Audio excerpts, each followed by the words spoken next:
നടിയെ ആക്രമിച്ച കേസിലെ ശിക്ഷാവിധിയാണ് അല്പം മിനിറ്റുകൾക്ക് മുമ്പ് നമ്മൾ കേട്ടത്. 6 പ്രതികൾക്കും 20 വർഷത്തെ കഠിന തടവാണ് കോടതി വിധിച്ചിരിക്കുന്നത്. ഇപ്പോൾ ശ്രീ സജി നന്ദിയാട്ട് നമുക്കൊപ്പം ചേരുന്നുണ്ട്. ശ്രീ സജി നന്ദിയാട്ട്, പ്രോസിക്യൂഷൻ ഭാഗത്തു നിന്ന് നിരാശാജനകമായ ഒരു വിധി എന്ന നിലയ്ക്കുള്ള പ്രതികരണമാണ്.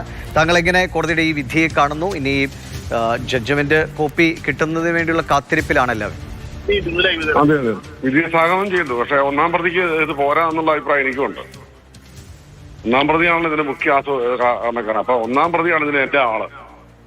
അതുകൊണ്ട് ഒന്നാം പ്രതിക്ക് കുറച്ചുകൂടെ കൂടേണ്ടതായിരുന്നു എന്നുള്ളതാണ്. ഇത് മേലാൽ ഇവിടെ ആവർത്തിക്കരുത്. ഒരു പെൺകുട്ടികൾക്ക് ഇങ്ങനെ ധീരമായ ഒരു കാര്യം ഉണ്ടാകാൻ പാടില്ല. മാത്രമല്ല, നമ്മുടെ നാട്ടിലെ നിയമം മാറ്റണം, കർക്കശമാക്കണം.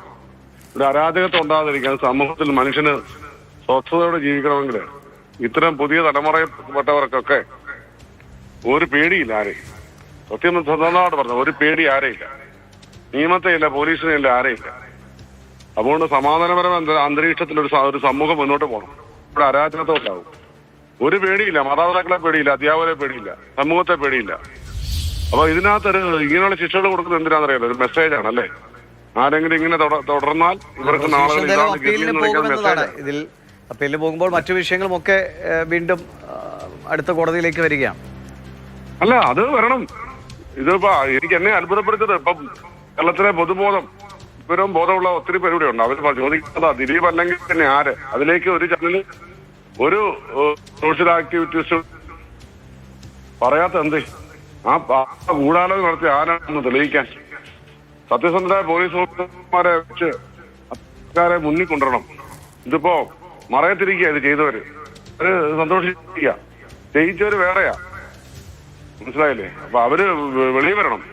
അവരെങ്ങനെ വിട്ടാ പോരാ. അതാ ഞാൻ പറഞ്ഞിട്ടുണ്ടായിരുന്നല്ലോ, ദിലീപ് തെറ്റ് ചെയ്തു എന്ന് ബോധ്യമാണ്. അന്ന് ഞാൻ ദിലീപിനെ വിളിക്കാം, ദിലീപിനെതിരായിട്ട് നീങ്ങുമെന്ന് പറഞ്ഞു.